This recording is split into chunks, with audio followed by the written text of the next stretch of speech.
Canelo said he's way better than Mayweather. What do you think to that? Who, Terence? Yeah. Oh, of course. Of course. Of course he is. What was Floyd when they had that fight though? Floyd was 36. Oh, he was 36. He was 36 when he fought Canelo. Because Bud, I believe, is 37 for like another week or so. Yeah. It's wild because, like, if you look at Floyd's resume, it's much deeper than Crawford's. And Floyd was faster and he had a better defense and all that stuff.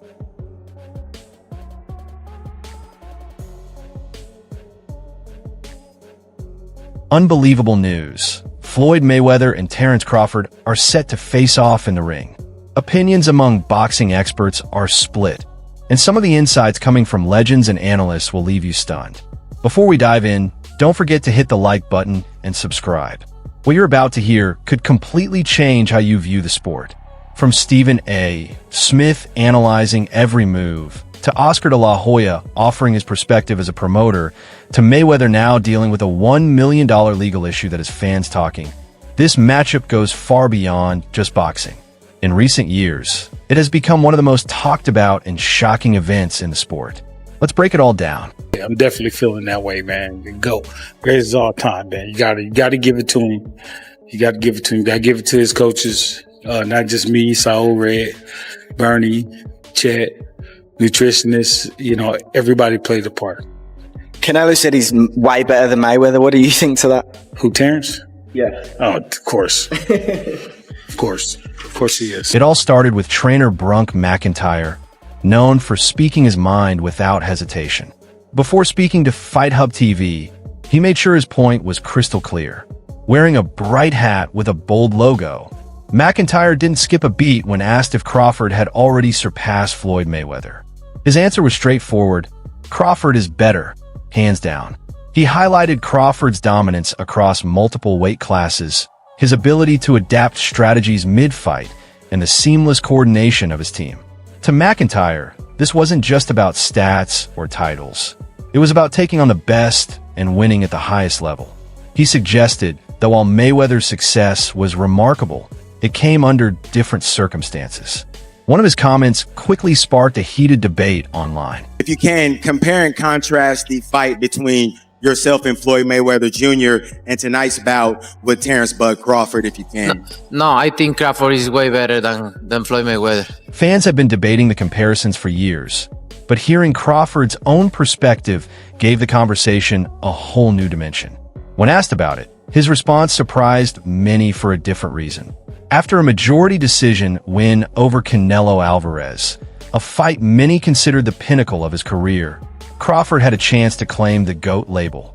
Instead of echoing his trainer's praise or making grand claims, he remained remarkably humble. He simply acknowledged Mayweather as the best of his era, while stating that he is the best of his own. According to Crawford, there's no need for direct comparisons between legends of different generations. Listen, Floyd was the greatest in his era. I'm the greatest in my era. It ain't no need to compare me to Floyd or Floyd to me. You talk the talk and you sure walk the walk. Your confidence and aura is on another level. Could we see a run as a light heavyweight? Nah, we ain't going out that much. Now, Surface, Crawford's words came across as respectful and diplomatic, a polite way to sidestep the debate. Fans and journalists, however, saw them as adding fuel to the fire. The context was impossible to ignore. Back in 2013, a young Canelo Alvarez faced Floyd Mayweather and was defeated by Mayweather's signature defensive brilliance. Years later, a more experienced and battle-tested Canelo went up against Crawford, and this time, Crawford came out on top. That contrast intensified the divide among fans, sparking renewed debates about how the two eras and fighters truly compare. Had a great fifth round, and Terence Crawford knew he had to make a stand in this sixth round. That shot got Canelo's attention as Crawford's back was against the ropes. It's a good shot from Crawford, and that shot and that exchange allowed him to box. Is Crawford deliberately downplaying his own abilities out of respect for Mayweather?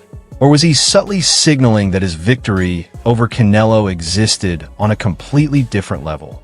That nuance sparked a wave of strong reactions from media commentators. many of whom felt compelled to weigh in on the debate. Did you think about what he had to say about you when he said you're way better than Floyd Money Mayweather? I know you heard that he said that. What thoughts came to your mind when you heard that Canelo Alvarez said that about you? Hey, that's a big compliment. He's been in the ring with both of us, so he would know, from. Enter Stephen A. Smith, the outspoken sports commentator known for stirring debate wherever he goes. On ESPN, he offered a viral take on the matchup, highlighting that Crawford's victory over Canelo was about more than just skill. It was a testament to mental toughness. Crawford didn't merely outbox Canelo. He endured the battles, adapted on the fly, and emerged even stronger. According to Smith, this combination of technical skill and relentless determination is rare in the history of the sport. He also drew a clear distinction between the fighters, noting that Mayweather was a defensive genius, incredibly difficult to hit, and had a way of making his opponents look ineffective in the ring. I'm not going for that. I'm not feeling that at all. It wasn't like that at all, okay? I had the fight 5-4 in favor of Terence Crawford after 9 rounds. It could have gone either way. And then he basically put on a boxing clinic over the last 3 rounds of the fight. For Stephen Nefford, the fight highlighted what it truly means to be tough, courageous, and offensively dynamic. Mayweather exemplified defensive mastery and focus, blending technical precision with an almost emotional control in the ring. Fans often pick sides based more on loyalty or perception than on actual records. Do you admire the warrior who risks everything with each punch, or the strategist who builds a legacy by ensuring no opponent lands a clean shot? The thing about Crawford that people have to understand, it's wild, because if you look at Floyd's resume, it's much deeper than Crawford's. And Floyd was faster and he had a better defense and all that stuff. But Floyd picked and chose when he fought guys, especially once he left lightweight. He wiped out the junior lights, bring him. Lightweight, he jumps up to Jose Luis Castillo first thing. A lot of people think he lost the first fight, then he won the rematch. Boxing legends and current fighters alike couldn't stop discussing the video after it went viral. The next wave of reactions came from insiders within the sport, and they were just as candid, offering unfiltered opinions without holding back. The art of knowing when to fight somebody and when not to fight somebody. I mean, that he's the best in that game. He's the best in, making money and making all the, the huge fights happen. But why? Because he was timing every single one of them. He never fought nobody really in their prime. He always after junior lightweight. Junior lightweight, he changed the game in the worst way possible. You're right. Everybody's trying to protect their own. I had to break that, right? Ryan Garcia, known for his fearless approach, didn't hold back when talking about Mayweather. He argued that Floyd's carefully selected matchups had negatively impacted boxing, removing the element of risk that makes the sport exciting. In contrast, Garcia saw Crawford as completely different, bold, dangerous, and willing to take on any challenge without hesitation. I think Crawford is better, bigger. He's actually moving weight class, and I would say Crawford is a better fight all around fighter. Then Shane Mosley weighed in. As a seasoned fighter who had faced Floyd in the ring, Mosley recognized Crawford as potentially the most well-rounded boxer out there, thanks to his size, reach, and versatility. His perspective carried extra weight because it came from someone who had first-hand experience against Mayweather. It was outstanding. Outstanding. Yeah. Outstanding. I already knew it was going to happen. But I thought he was going to stop him in the 8th or 10th round. Yeah, that's what I was going for. What was that? That training. The focus then shifted to Crawford's father. He pointed out that his son could raise the stakes whenever the situation demanded it. Not just with movement, but with strategy and thinking in ways Floyd couldn't match. These opinions did more than spark discussion. They intensified the debate. It was no longer just a clash of fans. Trainers, athletes, and prominent figures were now questioning Mayweather's place in boxing history. Just as tensions reached their peak, marketers and rival fighters got involved, and that's when things really escalated. Speaking of poor promotion, Dana White didn't have his best week. His t-shirt shrank smaller every minute, especially when he was questioned about his attempt to amend the Muhammad Ali Act. Listen, if you want to be an asshole, let's do it in private and we can do an interview. So you're saying this reporter's an asshole because he's asking you a legitimate question? Fuck that dude. As usual, De La Hoya was direct, sharp, and unmistakably promotional in his remarks. But he didn't stop there. His focus turned once again to Canelo Alvarez. Early in Canelo's career, De La Hoya had guided him, but after their split, he analyzed Canelo's record closely.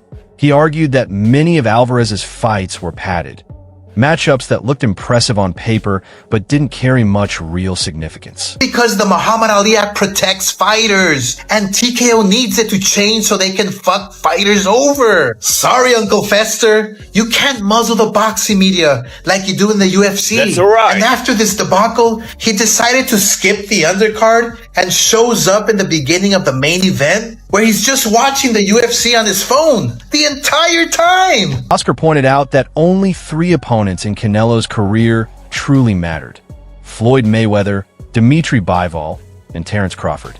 With a single line, he linked all 3, turning a simple discussion about fights into a web of rivalries, family connections, and what-if scenarios. Fans were left wondering, was Oscar settling old scores? Or was he simply highlighting the realities of boxing's top stars? Meanwhile, Floyd Mayweather made headlines for a very different reason. Known for his wealth, luxury lifestyle, and high-profile persona, Mayweather is no stranger to big news.